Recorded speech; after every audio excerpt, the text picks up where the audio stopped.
12 years that I've officially been living in Poland and have been an expat, so the tummy just kind of works out. Yeah! And I know the majority of you are from Germany and from the US, but just out of curiosity, are there any Polish people in the Siema! Spoko. Okay, you see, after 12 years, I picked up a little bit of the language. So, how was your flight? Good? Great. Okay, just put that away. Pretend that didn't happen. Can I start over? Can you read? No, that's fine.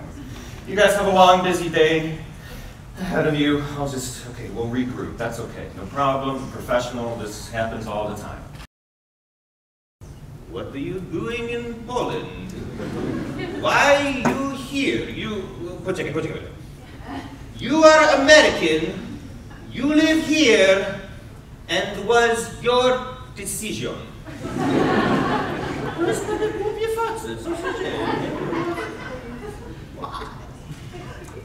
So I had to come up with a couple of reasons to have in my pocket to explain why I wanted to move to a foreign country, why I want to move to Poland. And the main thing that inspired me, it's probably inspired all of you to be doing the Fulbright thing, is I wanted to expand my horizons. I wanted to open my eyes and step out of my comfort zone and step out of my own country and learn about the world and learn about things I didn't know were possible. And I did as soon as I stepped foot into Europe. We have a differences because nobody realized you could add the sales tax ahead of time. No, this is just the price, but it's not how much it costs, which means every time you try to buy something in the US, it's kind of like this mini game show you have to go through. You're like, I have $20 in my pocket. This is $18.99. Can I afford it? No. Because sales tax is 7.13% or 6.84%. Took it up to the cash register. Lady asked me for €1.99. And I said, yeah, that's the price, but how much does it cost? And she looked at me kind of strange. €1.99. I'm like, yes, price. How much does it cost? €1. Yeah, that's the price. €1. Would you stop messing with me? Because I'm foreign and tell me how much money I have to give you to take this out of the store. And she's like, €1.99. Price is cost. Cost is price. Everything the same. And I'm like, son of a bitch, you can do that? I'm moving to Poland. This place is amazing. That was my big revelation the first year I lived abroad. I'm like, holy cow. It's ridiculous. We don't even know the metric system. We're still stuck in the imperial system. But most of us don't know that very well. Who's American in the audience? Go ahead, identify yourself. Yeah? Fantastic. Good. Did you raise your hand, sir? No. Hey, I understand. I didn't mean it as an insult. I know this is not the time to be really like, yes, I'm American. It's more like, sorry about that. Someone from over with you, ma'am, on the end of the row. Would you just help me out? You don't have to move or anything, but could you just help me out really quick? You went to school in the U.S.? Either. Both. Yes. All right. So, well, you could. You have experience from both. Yes. Cool. And in one of those schools, you learned how many inches in a foot? Yes. How many? You gotta love that American confidence, ladies and gentlemen. You gotta love it. And how many feet in a yard? 3. Very good. Yes. Building of confidence. And how many yards in a mile? Can I phone a friend? It's okay. So don't feel embarrassed. I also don't know. I asked that question in my stand-up show in countless cities. I've done that joke in 10 different countries. There's usually some random American expat I get to pick on. And of course, usually the first two, they're very confident. 12 inches in a foot. 3 feet in a yard. When you get to yards in a mile, they're just like... Best answer I ever got was one guy was in the audience and I'm like, how many yards in a mile? And he's like, I don't know, about 20 minutes. 2,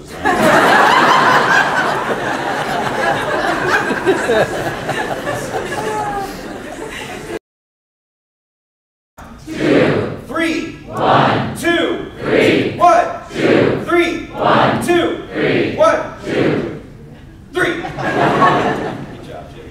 Okay, very good. You're very intelligent people. That's probably why you're included in the Fulbright people, smart people. Okay, let's do this now. Instead of saying one, we'll clap our hands. If you guys are supposed to say one, don't say one, clap your hands. If I'm supposed to say one, I'm going to clap my hand, okay? So, 3, 2, 3, 2. Very good. Can we get a round of applause for this one in the third row right here?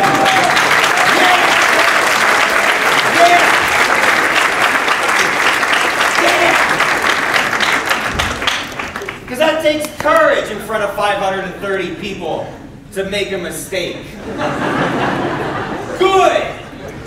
Let's try this. We're going to clap on one and we're going to stomp our feet on two and still say 3, okay? I hope you had coffee.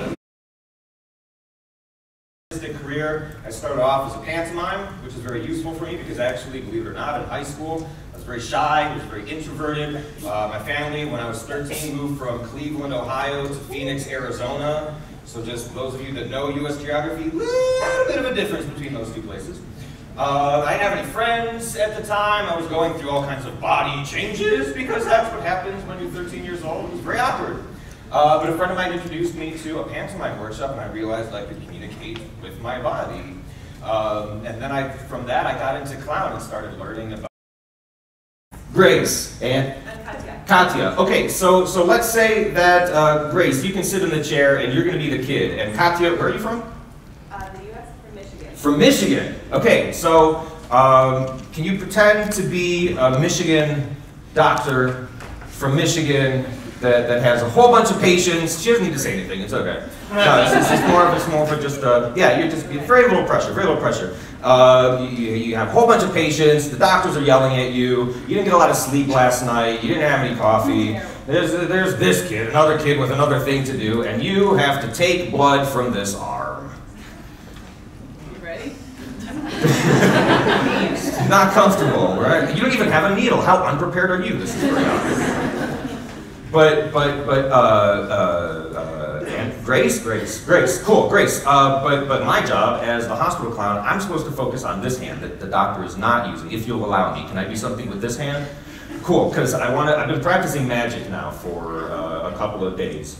I thought it would be really courageous if I tried this with two people I don't know in front of a room full of people I don't know.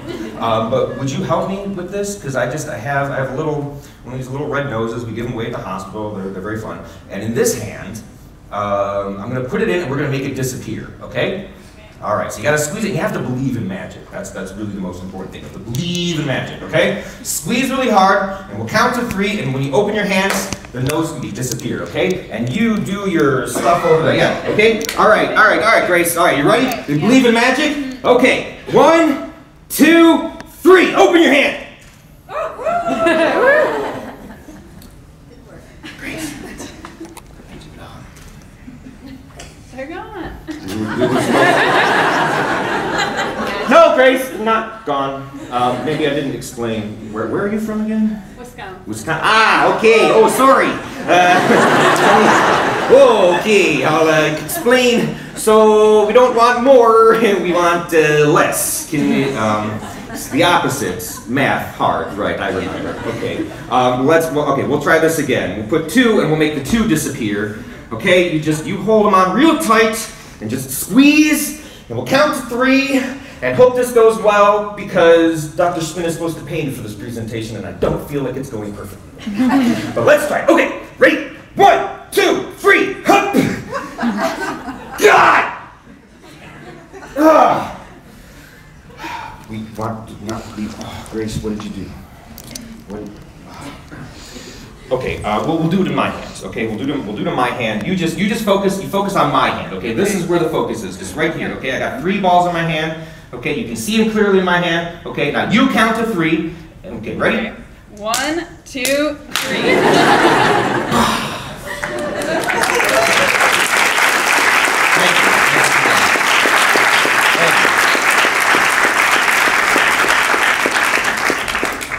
Grace, were you really aware of anything that your colleague was doing with your right arm? I know she wasn't doing much, but just for the sake of proof. No, and that's That's pretty much what we do in the hospital is controlling focus, and that ties into, like I said, pain management. We also work in physiotherapy rooms where the child has to do stretches and things that are really uncomfortable and they hurt. But if we can take the focus off of that, then we can give the child some relief, some fun, and basically still feel like they're a child.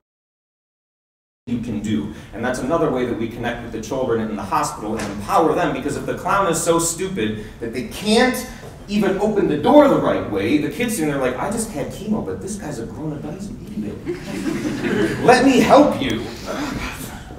And the child winds up opening the door and going, I have problems, but this guy.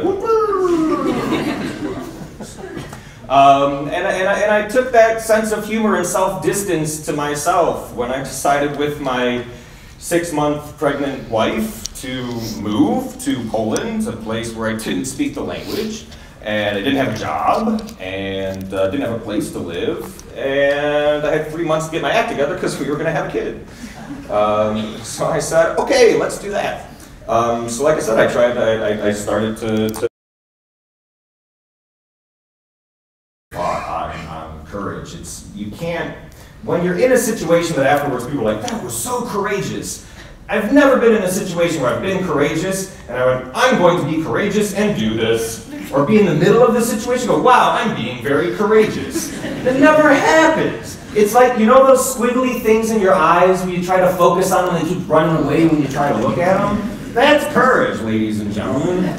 That's really what courage is for me. Courage is what happens when you're focused on curiosity and enthusiasm, and when you focus on accepting your own value and worth as a person, what you have to share with the rest of the world, and when you have groundedness and acceptance of that, and the situation happens, that's where courage happens. It just happens. But if you aim to be courageous, chances are it's not going to work out. So the last thing I want to do with you guys, because I know time is of the, oh my God, I'm 3 minutes over. That was bad planning, Jim. Math, hard. Okay, so the last thing to leave you guys is and interlace your fingers. Yes, like this. And then you're going to roll up and through. Touch your nose. And unlace your hands.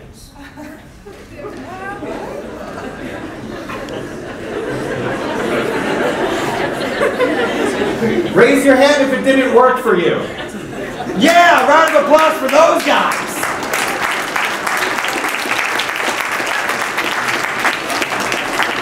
Good. See? You can sit down now. But